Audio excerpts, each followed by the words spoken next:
سب سے پہلی چیز پر ہی توجہ دیتے ہیں بیٹا تعلیم حاصل کر لو, بیٹا اچھا پڑھ لو. انٹر پاس کرنا کوئی ابھی کمال نہیں ہے, میٹرک تک جانا کوئی کمال نہیں ہے, وہ کہتے ہیں اور آگے جاؤ, گریجویشن کرو, ماسٹرز کرو, ماسٹرز کے بعد ایم فل کرو, then you have to do the P H D as well.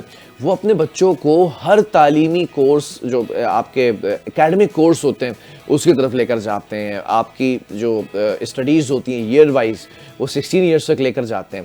تو یہ بڑی کی پوائنٹ ہے کہ تعلیم یعنی کہ اسٹڈیز اور جو آپ علم حاصل کرتے ہیں وہ ہمیں یہ سکھاتا ہے کہ علم کا حصول صرف ذاتی فائدے کے لیے نہیں ہوتا بلکہ دوسروں کی خدمت, معاشرتی ترقی اور انسانی فلاح کے لیے بھی ضروری ہے. Now let's connect. آپ کہیں پر بھی ہیں اس وقت, آپ لوگ مجھے دیکھ رہے ہیں اور پسند بھی کرتے ہیں, آپ کا بڑا شکریہ. تعلیم جن جن لوگوں نے حاصل کی ہوئی ہے, اب آپ ذرا کنیکٹ کریں خود سے کہ آپ کے پاس کسی چیز کا بھی علم ہے تو آپ کچھ لوگوں کا کام آسان کر رہے ہیں نا. کیونکہ اگر آپ آفس میں جاب کر رہے ہیں تو آپ کی وجہ سے بہت سارے اور لوگوں کا گھر چل رہا ہے, آپ کی وجہ سے آپ کے زیر کفالت جو لوگ ہیں وہ چل رہے ہیں, اور پھر آپ ایک کنیکشن میں either you are sitting in an office, either you are in HR, admin, آپ کوئی تھیراپسٹ ہیں, آپ کوئی اینکر ہیں, آپ کوئی لائر ہیں, آپ کوئی ڈاکٹر ہیں, آپ کوئی اسٹاف بوائے ہیں, ایون آپ اگر میرے لیے چائے بھی بنا رہے ہیں تو آپ کے پاس یہ اگر ہنر ہے تو at least you are making little bit difference.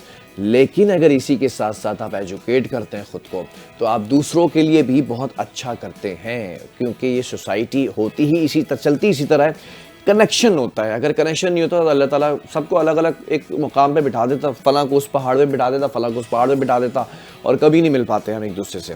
اور ہم ایک بر اعظم میں ہوتے, وہ دوسرے بر اعظم میں ہوتے, وہ سردی میں ہوتے, ہم گرمی میں ہوتے, ہم ملتے نہیں. یہ بنانے کا, ملانے کا, کنیکشن بنانے کا طریقہ یہ اسی لیے رکھا گیا کہ ایک دوسرے کے کام آنا ہے. اور جو تعلیم ہے نا یہ ہمیں صبر, محنت, نظم و ضبط, مطلب آپ کو ایک لائن اور لینتھ سمجھاتی ہے کہ آپ کو کہاں چلنا ہے.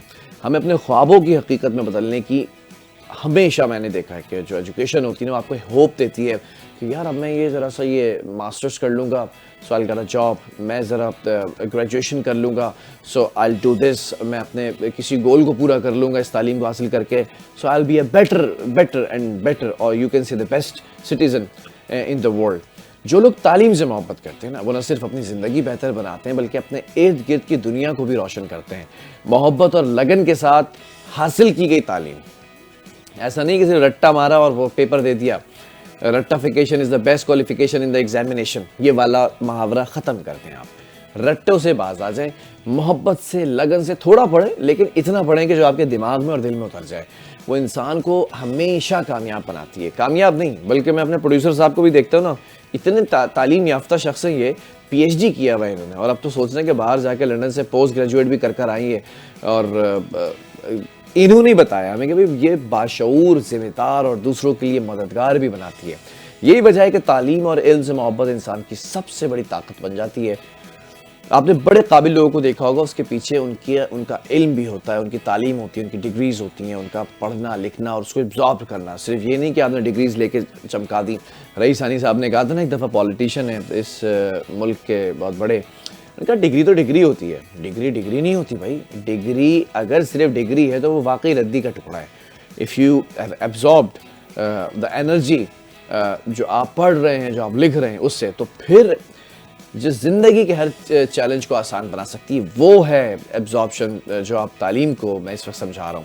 آپ کا فیوچر اچھا ہو سکتا ہے. آپ اپنے بچوں پہ زور دیتے ہیں ہمیشہ. میں نے دیکھا ہے وہ پیرنٹس جو ایک تو بہت تعلیم یافتہ ہوں, دوسرا کم تعلیم یافتہ ہوں, دونوں کو میں نے دیکھا ہے. جو بہت تعلیم یافتہ ہیں وہ بھی کہتے ہیں کہ بچے ہم نے پڑھا تھا تو ہم یہاں تک پہنچ گئے, ہم کمشنر لگ گئے, ہم ڈپٹی کمشنر لگ گئے, ہم جو ہے وہ سی ایس ایس کا ٹیسٹ پاس کر گئے, ہم جو ہے وہ پرائیویٹ سیکٹر کے اندر بینکر لگ گئے, ہم لائر ہیں, ہم ایڈمن میں, ہم لاجسٹک میں, ہم whatever we are making a difference for the society, for our self as well.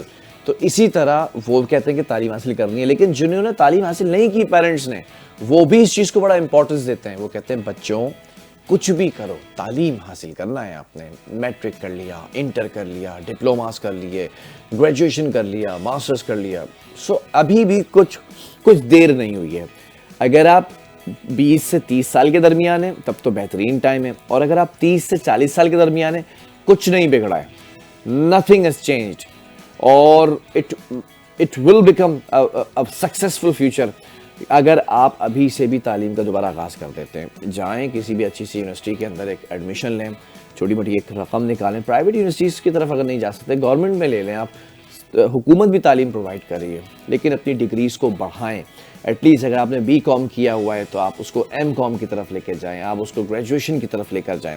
اگر آپ نے گریجویشن کیا ہو تو اس کو ماسٹرز کی طرف لے کے جائیں. لٹرلی آج اس ڈیٹ پر یاد رکھیے گا کہ 26 جنوری کو 2026 کے اندر بلال بھائی نے کیا کہا تھا، کیا پیغام دیا تھا آپ لوگوں کو کہ تعلیم کو اپ گریڈ کریں. اس سال اپنا ایک گول رکھیں کہ کسی نہ کسی چیز میں ایڈمیشن لینا ہے، کوئی ایک اچھا سا کورس کرنا ہے، سائبر سیکیورٹی پر، اے آئی پر اور ٹیکنالوجی کے اوپر، یا پھر کمپیوٹر سائنس کی طرف، یا پھر آپ کے کسی میڈیا ہاؤسز کا کورس کرنا ہے، یا پھر لاجسٹک کا کورس کرنا ہے، یا پھر آپ نے سوشل میڈیا کا، ڈیجیٹل مارکیٹنگ کا، وہ تمام چیزیں کرنی ہیں جو اس وقت دنیا کے اندر آپ دیکھ رہے ہیں کہ بڑھتی چلی جا رہی ہیں. اپنے آپ کو آپ اپ گریڈ کریں. ہر تھوڑے کچھ مہینوں کے بعد آپ دیکھیں کہ پچھلے سال میں یہاں تک تھا، پچھلے سال میری تنخواہ جو ہے وہ 20-25 ہزار روپے تھی، اب مجھے 35-40 ہزار پر آنا ہے، پھر اس کے بعد مجھے 60-70 ہزار پہ جانا ہے، پھر مجھے 1-1.5 لاکھ پر آنا ہے.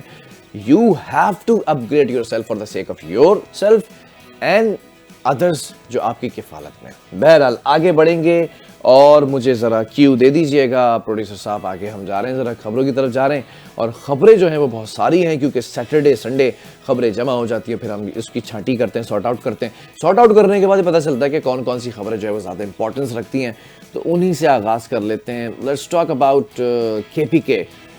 خیبر پختونخوا کے ضلع بنو میں دہشت گردی کا ایک بڑا منصوبہ بنگلہ دیش کے عوام اور حکومت کی توہین ہے. بنگلہ دیش کی حکومت نے مفرور سابق جو شیخ حسینہ ہے نا، مفرور سابق وزیر اعظم شیخ حسینہ، ان کو نئی دہلی کے اندر ایک عوامی تقریب سے خطاب کی اجازت دیے جانے پر شدید حیرت اور غم و غصے کا اظہار کیا، اور تشدد کو ہوا دینے اور موجودہ حکومت کے خلاف بغاوت پر اکسانے کا الزام ان پر عائد کیا.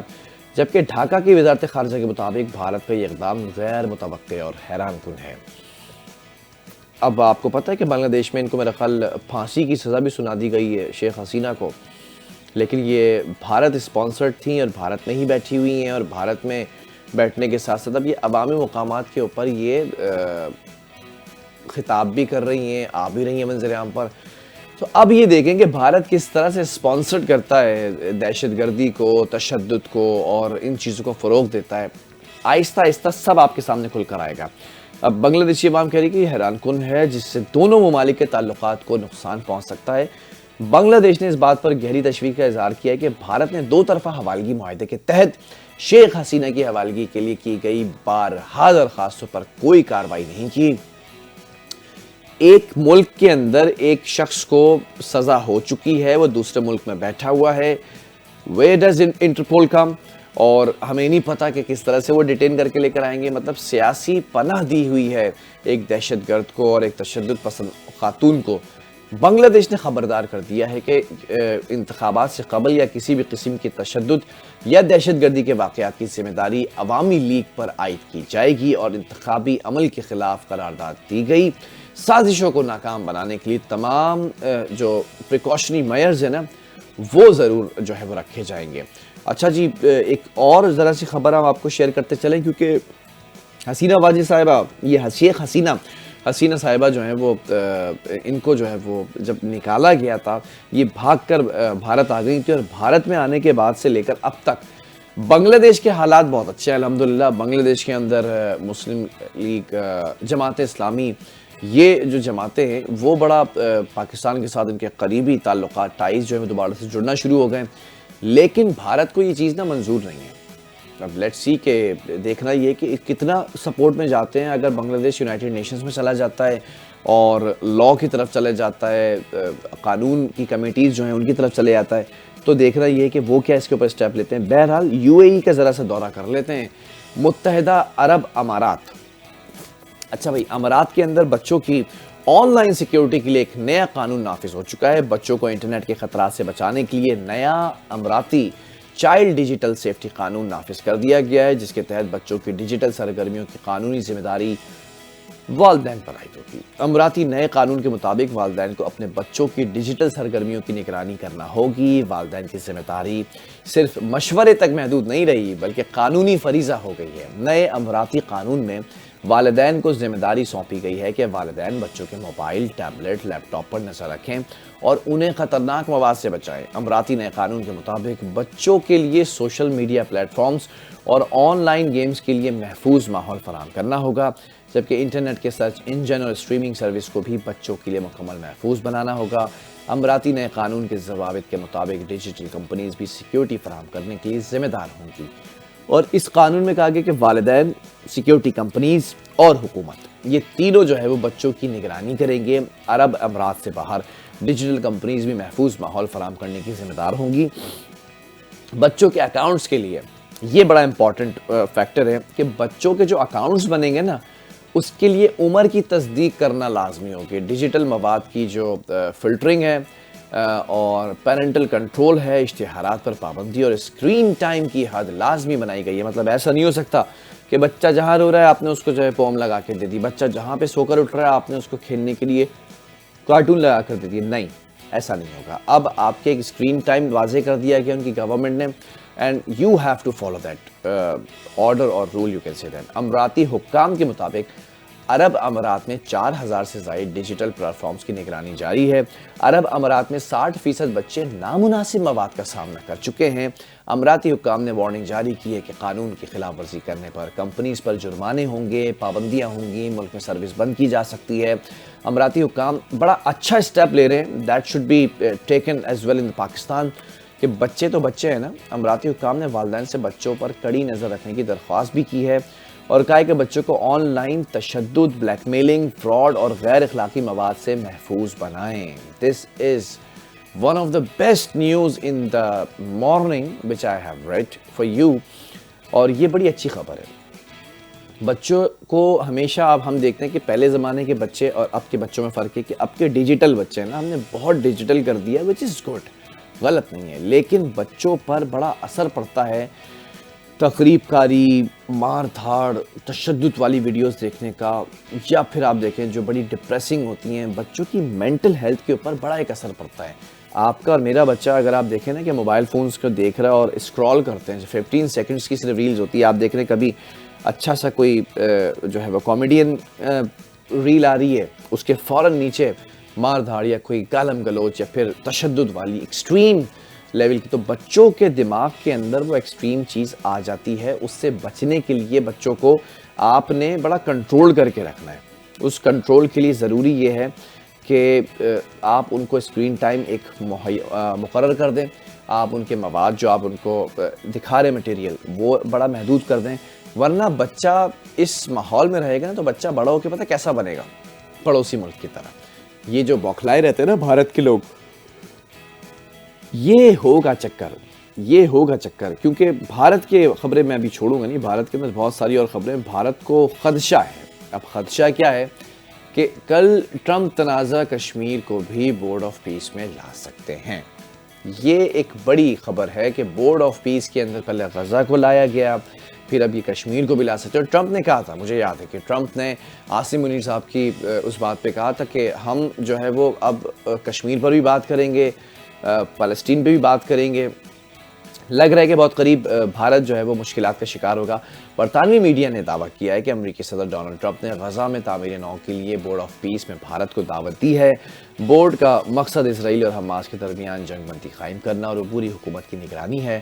بھارتی وزیر اعظم نریندر مودی کو دعوت دی گئی تھی لیکن بھارت تقریب میں موجود نہیں تھا۔ پاکستان، ترکیہ، سعودی عرب، متحدہ عرب امارات نے شمولیت جو ہے وہ قبول کی۔ برطانوی میڈیا کے مطابق ان کی رپورٹ میں واضح ہوا ہے کہ بھارت کے بورڈ میں شامل ہونے یا نہ ہونے کے فیصلے سے مغربی ایشیا میں استحکام اور امریکی تعلقات متاثر ہو سکتے ہیں، جبکہ سابق بھارتی سفیر اکبر الدین کا کہنا ہے کہ بھارت کو بورڈ آف پیس میں شامل نہیں ہونا چاہیے۔ قرارداد میں بورڈ کی مدت 31 دسمبر 2027 تک اور ہر 6 ماہ بعد رپورٹ کرنا لازمی ہے۔ بورڈ میں شامل ہونے سے بھارت بورڈ کے فیصلوں کی توسیع کا ذریعہ بن سکتا ہے۔ تو یہ وہ کہہ رہے ہیں کہ اگر یہ غزہ کے اندر بورڈ آف پیس غزہ کے لیے بیٹھ رہا ہے تو کل یہ کشمیر کے لیے بیٹھ سکتے ہیں۔ تو آرٹیکل 370 یہ جو ہٹایا ہے، انہوں نے ریووک کیا ہے بھارتیوں نے، وہ دوبارہ سے جو ہے وہ ری انسٹال ہو سکتا ہے۔ یہ بڑی ایک مسئلے والی بات ہے ان کے لیے، بھارتیوں کے لیے، تو اس لیے آئی نہیں ہے۔ بہرحال امریکہ کی متعدد ریاستوں کی بات کر لیتے ہیں۔ میرے جتنے دوست بھائی بہنیں امریکہ کے اندر اوورسیز بیٹھے ہوئے ہیں، سب سے پہلے تو آپ سب کی خیر طلب چاہتا ہوں کہ آپ سب امید کرتا ہوں کہ جہاں جہاں بھی ہوں گے دیکھ رہے ہوں گے بخیر و عافیت ہوں گے، کیونکہ امریکہ کے اندر بہت سی ریاستیں ایسی ہیں جہاں پر شدید برف باری اور شدید برفانی طوفان آئے ہیں. صرف برف باری نہیں بلکہ برفانی طوفان ہیں. اور if I talk about temperature, you won't believe کہ درجہ حرارت جو ہے وہ -49 یعنی کہ -49 تک جا چکا ہے. 7 افراد ہلاک ہو چکے ہیں. امریکی میڈیا نے بتایا کہ Washington, new York, Texas, Oklahoma, new Jersey سمیت درجنوں ریاستیں ہیں جہاں پر شدید برف باری اور بارش اور سرد ہواؤں کا راج ہے. نیو یارک کے جو دیہی علاقے ہیں وہاں پہ بھی درجہ حرارت -49 تک گر گیا ہے. شدید برف باری کے باعث امریکہ بھر میں 16,000 سے زائد جو فلائٹس ہیں نا وہ منسوخ کر دی گئی ہیں، جبکہ 8 لاکھ سے زائد صارفین بجلی سے محروم ہو چکے ہیں. رپورٹس کے مطابق شدید برف باری کے باعث امریکہ کی جو 24 ریاستیں اس میں ایمرجنسی بھی نافذ کر دی گئی ہے. خون جماتی سردی سے 40 ریاستوں کے 24 کروڑ سے زائد افراد متاثر ہونے کا خدشہ ظاہر کیا جا رہا ہے. واشنگٹن اور اس کے اطراف کے اندر جو ہے وہ 6 سے 10 انچ برف کی پیش گوئی ہے، جس کی وجہ سے پیر کو وفاقی دفاتر بند رکھنے اور نیو یارک سٹی کے اسکولوں میں آن لائن کلاسز کرانے کا اعلان کیا گیا ہے. یعنی کہ آج کے دن سب کچھ بند ہوگا نیو یارک کے. نیو یارک کی جو گورنر کھیتی ہوچل ہیں انہوں نے پریس کانفرنس میں یہ بتایا ہے کہ نیو یارک کو کئی برسوں کے بعد موسم سرما کے شدید ترین طوفان کا سامنا ہے. نیو یارکرز جو ہیں وہ اس وقت تھوڑا سا پریشان ہیں. نیو یارک بھر میں ہڈیوں کو جما دینے والی خطرناک سردی ہے. انہوں نے بتایا کہ نیو یارک کے واٹر ٹاؤن شہر میں -34 یعنی کہ -34، کوپن ہیگن گاؤں کے اندر -49 درجہ حرارت ریکارڈ کیا گیا، جبکہ نیو یارک کے مختلف حصوں کے اندر میں آپ کو یہ بھی بتا دوں کہ 8 سے 18 انچ تک برف پڑنے کا امکان ہے. مطلب کین یو امیجن کہ یہ سڑکیں دھس جائیں گی، گاڑیاں دھس جائیں گی، روڈز بلاک ہو جائیں گے اور برف باری ہوتی چلی جائے گی. نیو یارک کے جو گورنر ہے نیو یارک کی، انہوں نے ہدایت دی ہے اور عوام کو یہ کہا ہے کہ وہ غیر ضروری طور پر گھروں سے نہ نکلیں. محکمہ موسمیات نے یہ واضح کیا کہ امریکہ میں برفانی طوفان کا اثر اگلے ہفتے تک برقرار رہے گا، اور یہی اثر آپ دیکھیں دنیا بھر میں ہو رہا ہے. رشیا کے اندر، ماسکو کے اندر بھی بڑی سردی ہے، اور پورے ہم نے آپ کو یونائٹڈ اسٹیٹس آف امریکہ کے بارے میں بتایا، وہاں پر بڑی سردی ہے، برف باری ہو رہی ہے. Even if I talk about Pakistan, تو پاکستان کے اندر بھی بڑے جو ہے وہ شہر ہیں اور بڑے علاقے ہیں، ناردرن کنٹری جو سٹیز ہیں ان میں بہت زیادہ برف باری ہو رہی ہے. بہرحال اللہ تعالیٰ سب کو اپنی حفاظت میں رکھے، اور خاص طور پہ یہ جو ہمارے بھائی امریکہ میں بیٹھے ہوئے ہیں ان کی ذرا خیر طلب ہے کہ بھئی آپ لوگ جہاں جہاں ہیں خیر و عافیت سے ہیں، اور اگر نہیں ہیں تو فوراً اپنی گورنمنٹ تک پہنچیں اور خود کو سیکیور کریں. آگے بڑھیں گے اور بہت ساری خبریں اور ہیں، اور ذرا کچھ کھیلوں کی خبروں تک آ جاتے ہیں. پروڈیوسر صاحب ذرا کھیل کی باتیں کر دیتے ہیں. بچپن میں کہتے تھے پڑھو گے لکھو گے بنو گے خراب، کھیلو گے کودو گے بنو گے نواب. بنو گے خراب الٹا چلتا تھا پہلے، کھیلو گے کودو گے بنو گے خراب، پڑھو گے لکھو گے بنو گے نواب. اب ایسا لگتا ہے کہ جو کھیل کود کرنے والے ہیں وہ بہت آگے جا رہے ہیں. بٹ جوکس اپارٹ، پڑھائی کا میں نے آپ کو بتایا وہ بہت ضروری ہے. انٹرنیشنل کرکٹ کونسل کی بات کر لیتے ہیں. اس کی جانب سے بھارت میں کھیلنے سے انکار پر بنگلہ دیش کو T20 ورلڈ کپ سے نکالنے کے بعد پاکستان کرکٹ ٹیم کی بھی ایونٹ میں شرکت پر تاحال سوالیہ نشان ہے. ICC T20 ورلڈ کپ کے لیے پاکستان کرکٹ ٹیم کا اعلان تو ہو گیا، لیکن کیا پاکستان ورلڈ کپ کھیلے گا؟ اس پر مشاورت کے لیے چیئرمین PCB محسن نقوی آج وزیر اعظم شہباز شریف سے بڑی امپورٹنٹ ایک ملاقات کرنے والے ہیں، جو ایکسپیکٹڈ ہے. if nothing goes wrong, so they're gonna meet and talk about, they will have a conversation about کہ پاکستان اس ورلڈ کپ میں جائے گا یا نہیں جائے گا. سورسز یہ کنفرم کرتے ہیں کہ ملاقات میں T20 ورلڈ کپ میں شریک ہونے یا نہ ہونے پر متعلق جو ہے گفتگو ہوگی. T20 ورلڈ کپ جو ہے اس میں شرکت کرنے یا نہ کرنے سے متعلق وزیر خارجہ اسحاق ڈار نے بھی مشاورت کا فیصلہ کیا ہے، اور اس حوالے سے وفاقی وزیر اطلاعات عطا اللہ تارڑ کا کہنا ہے کہ مشاورت ہو رہی ہے، حکومت کردار ادا کرے گی، جو فیصلہ ہوگا آگاہ کر دیا جائے گا. Chairman Pakistan cricket board Mohsin Naqvi نے بھی کہا کہ بنگلہ دیش کرکٹ بورڈ کا موقف اصولوں پر مبنی ہے، ICC کے دور معیار کو مسترد کرتے ہیں. محسن نقوی نے کہا کہ سیاست زدہ کرکٹ کسی کے مفاد میں نہیں ہے، سب کو کرکٹ کے اصولوں پر چلنا چاہیے. ہمارے کھلاڑی باصلاحیت اور ہر لحاظ سے مقابلہ کرنا چاہتے ہیں. جبکہ انہوں نے یہ بھی کہا کہ کسی بھی میدان میں کامیابی ٹیم ورک سے حاصل ہوتی ہے. بھئی ٹیم ورک سے تو حاصل ہوتی ہے، لیکن اگر اس ٹیم کے پیچھے آپ کی گورنمنٹ کھڑی ہو یا پھر بورڈ کھڑا ہو تو بہت ساری چیزیں اور آسان ہو جاتی ہیں، جو کہ محسن نقوی صاحب پہلے دن سے کھڑے ہوئے ہیں سیسا پلائی ہوئی دیوار کی طرح. بہرحال آگے بڑھ جاتے ہیں اور کچھ آئی سی سی کے غیر مستقل رویے پر بھی بات کر لیتے ہیں. آئی سی سی کے غیر مستقل رویے پر شدید مایوسی ہے. میں بطور سابق بین الاقوامی کرکٹر آج کی آئی سی سی کی عدم وہ مطابقت پر سخت مایوس ہوں. کپتان شاہد افریدی نے انٹرنیشنل کرکٹ کونسل کی جانب سے بنگلہ دیش کی سیکیورٹی وجوہات کی بنیاد پر بھارت میں نہ کھیلنے کے موقف کو تسلیم نہ کیے جانے پر مایوسی کا اظہار کیا. Social media website X پر اپنی ایک پوسٹ میں لکھا، بنگلہ دیش سے متعلق لچک دکھانے سے گریز کیا جا رہا ہے، انہیں دور معیار کا نشانہ نہ بنایا جائے. بنگلہ دیش کے کھلاڑیوں شائقین کو عزت اور احترام ملنا چاہیے، جبکہ آئی سی سی کے فیصلے بڑھانے کے بجائے قربتیں بڑھانی چاہیے. مستقل مزاجی اور انصاف پسندی عالمی کرکٹ گورننس کی بنیاد ہے. اب یہ شاہد افریدی صاحب جو کہہ رہے ہیں نا گورننس کی بنیاد ہے اور یہ تمام چیزیں ہی از ڈیم رائٹ. میں نے آپ کو ہمیشہ کہا کہ ڈپلومیٹکلی بڑا سافٹ امیج بلڈ کرتی ہے یہ جو کرکٹ ہوتی ہے. اب اس کرکٹ کے اندر سیاست آ جائے دیٹس ناٹ پاسبل، پھر وہ کرکٹ رہے. بہرحال موسم کی صورتحال میں بات کرتے ہیں. موسم از somehow awesome but not anymore in this country. صورتحال جو ہے وہ بہت ہی پیچیدہ ہو چکی ہے. ملک کے مختلف علاقوں کے اندر بارش اور برف باری کے نئے سلسلے میں مزید اضافے کا امکان ہے. محکمہ موسمیات نے کہا کہ ایران کے راستے آنے والا ایک اور مغربی موسمی سسٹم بلوچستان میں داخل ہو چکا ہے، جس کے باعث متعدد علاقوں کے اندر بارش برف باری ہو چکی ہے. بلوچستان کے شہر چمن اور اس کے ارد گرد علاقوں میں موسلادھار بارش کے باعث نشیبی علاقے زیر آب آ گئے، جبکہ کوئٹہ کے اندر بارش ہو رہی ہے. زیارت قلعات برف باری کا سلسلہ وہاں پر جاری ہے. سردی کی شدت بہت زیادہ ایکسٹریم ہو چکی ہے. جو میٹرولوجی ڈپارٹمنٹ ہے اس نے بتایا کہ مغربی سسٹم منگل تک فعال رہے گا، جس کے باعث بلوچستان، خیبر پختونخوا، گلگت بلتستان، آزاد کشمیر، اسلام آباد، مری، گلیات یہاں بارشیں ہیں اور پہاڑی علاقوں کے اندر برف باری ایکسپیکٹڈ ہے. اسی طرح لاہور، ملتان سمیت پنجاب کے مختلف علاقوں کے اندر وقفے سے بارش ایکسپیکٹڈ ہے، جس سے موسم خوشگوار مگر سرد ہو جائے گا. محکمہ موسمیات نے یہ بھی کہا کہ شہریوں کو احتیاطی تدابیر اختیار کرنی چاہیے. بہرحال آگے بڑھیں گے. موسم میں اپنا خیال رکھیں. موسم ہے. ٹورسٹ جو ہیں وہ پھنس چکے تھے، لیکن مریم نواز صاحبہ نے بڑی تعریف کی. جو ٹورزم منسٹر ہے پنجاب کے، انہوں نے بڑی کوششیں کی. پاک فوج کی بڑی جو ہے وہ واہ واہ ہو رہی ہے. پاک فوج نے بڑی کوششیں کی، ریسکیو آپریشنز کیے. لائف اسٹائل اور اپڈیٹس کو ذرا سا ہم بات کر لیتے ہیں. اور زندگی کے اندر آپ نے دیکھا ہوگا کہ کان بڑے ضروری چیز ہیں. وہ کہتے ہیں نا کہ کان لگا کے سنو، دل لگا کے پڑھنے کی باتیں سنی، لیکن کان لگا کے سننے کی جو آواز آتی ہے نا، بڑے بوڑھے کہتے تھے. کان کی چھوٹی سی تکلیف بھی نا آپ کو زندگی کے اندر بڑی رکاوٹ دے سکتی ہے اور وہ بن سکتی ہے.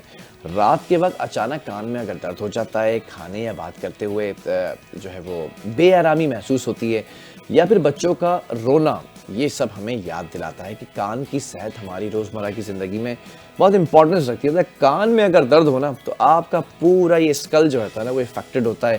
سر میں بھی درد ہو رہا ہوتا ہے آپ کو. سم ٹائم کچھ لوگوں کو they are having migraine as well. کچھ لوگوں کو آئی سائٹ پرابلم ہو جاتی ہے، کچھ کے مسوڑوں میں درد ہو رہا ہوتا ہے. کان اتنی امپورٹنٹ چیز ہے. اکثر ہم اس درد کو معمولی سمجھ کر نظر انداز کر دیتے ہیں، لیکن حقیقت یہ ہے کہ یہ ایک ایسا مسئلہ ہے جو فوری توجہ اور صحیح دیکھ بھال کا متقاضی ہے. اور کان کا جو درد ہوتا ہے عام طور پر مختصر وقت کے لیے ہوتا ہے، مگر بعض اوقات یہ کئی دنوں تک جاری رہتا ہے اور بہت شدید تکلیف کا سبب بنتا ہے. اس کی بنیادی وجہ اکثر و بیشتر یہ ہوتی ہے کہ انفیکشن ہو جاتا ہے، سوزش ہو جاتی ہے کان کے درمیانی حصے اور جو نتنوں کی طرف ہوتا ہے ادھر گلے، یا پھر یہاں تک کہ کان کے یہ جو میل ہوتا ہے نا کان کے اندر، اس سے تمام انفیکشن پیدا ہوتے ہیں. ابھی میں ذرا ایک ایسی بات بتاؤں گا جو آپ لوگ ریلیٹ کریں گے. اکثر و بیشتر ہم کیا کرتے ہیں، کوئی بھی چیز کان میں ڈال لیتے ہیں. کبھی کوئی چابی سے گھما رہے ہوتے ہیں، چابی سے سٹارٹ کرنے کی کوشش کر رہے ہوتے ہیں اپنے آپ کو، کبھی کوئی وہ ٹوتھ پک کر دیتے ہیں، کبھی کوئی جو ہے نوکیلی چیز کر دیتے ہیں. یہ انفیکشن پیدا کر سکتی ہے، اس سے کان کے اندر پس پڑ جاتا ہے. انفیکشن کان کے اندر موجود حساس حصے کو متاثر کرتا ہے، اس کی وجہ سے سوجن اور درد پیدا ہوتا ہے. سم ٹائمز کان کا جو درد ہے اس کے ساتھ بخار، فلو، گلے کے اندر خارش جیسے علامات بھی ظاہر ہوتی ہیں. یہ مسئلہ اسپیشلی بچوں میں زیادہ عام ہوتا ہے، کیونکہ ان کے کان زیادہ حساس اور انفیکٹڈ ہو سکتے ہیں. خطرہ لاحق ہوتا ہے. کان کے درد کے دوران جو ہے وہ جلدی اور صحیح جو ہے وہ اسکن ٹریٹمنٹس اگر نہ ہونا تو پھر بہت ساری چیزیں جو ہے وہ مسئلے کی طرف چلی جاتی ہیں. اقدامات بھی کرنے چاہیے ورنہ مسئلہ بڑھ سکتا ہے. انفیکشن اگر گہرائی میں جائے گا تو آپ قوت سماعت سے بھی محروم ہو سکتے ہیں, یعنی کہ سننے کی جو صلاحیت ہے وہ آپ کی ماند پڑ سکتی ہے. کان درد کے دوران اینٹی بائیوٹک ادویات کے استعمال سے بچنا چاہیے. That's a very important thing کہ ہر چیز کے اوپر جو ہم اینٹی بائیوٹک لے لیتے ہیں نا, ان سے بچیں. ڈاکٹر کا, جنرل فزیشین کا مشورہ لیں. کچھ ڈراپس آتے ہیں ان کا استعمال کریں, آئنمنٹس آتے ہیں اس کا استعمال کریں. اور بچوں کے لیے یہ اور بھی امپورٹنس رکھتی ہے یہ جو سٹوری ہے, کیونکہ وہ دوا کی جو خوراک ہے اور اثرات کے حوالے سے بہت حساس ہوتے ہیں بچے. اس لیے بہتر یہ ہے کہ ابتدائی علامات جیسے ہی آ جائیں فوراً آپ کان کے ڈاکٹر کے پاس جائیں. یہ کہلاتا ہے ENT اسپیشلسٹ, ایئر, نوز اور تھروٹ ہوتا ہے یا ٹی سے ٹیتھ ہوتا ہے, یہ جو ہے وہ اسپیشلسٹ ہوتے ہیں, ان کے پاس ضرور جائیں. اور اپنی زندگی کے اندر آرام, نیند اور خوراک کو جو ہے نا وہ بڑا بیلنس رکھیں. ان کی جو ڈس بیلنس ہوتا ہی ہے, اس کی وجہ سے بہت ساری چیزیں آؤٹ ہو جاتی ہیں. بہرحال اپنے کان کا خیال رکھیں, کیونکہ کان اگر نہیں ہوں گے تو پھر آپ کیسے جو ہے وہ کسی کی بات سن سکیں گے یا کیسے کسی کو رسپونڈ کر سکیں گے. بہرحال آگے بڑھیں گے. میں نے آپ کو بتایا نا ملک بھر میں بہت شدید سردی ہے. اس سردی کے ساتھ ساتھ ہمارا ٹورزم پیکج کبھی بھی نہیں رکتا. سردی میں ٹورسٹ رک چکے ہیں لیکن ٹورزم پیکج نہیں رکے گا. Let's go towards tourism package. اور اب میں بات کرنے جا رہا ہوں ایک ایسے ضلع کی جس کے بارے میں آپ نے سنا تو ہوگا لیکن آج سے پہلے اتنا زیادہ نہیں سنا ہوگا. So we have made a documentary for you as well. So let's watch this documentary کہ سانگڑ ہے کیا اور کہاں ہے اور یہاں پر کتنی جھیلیں موجود ہیں.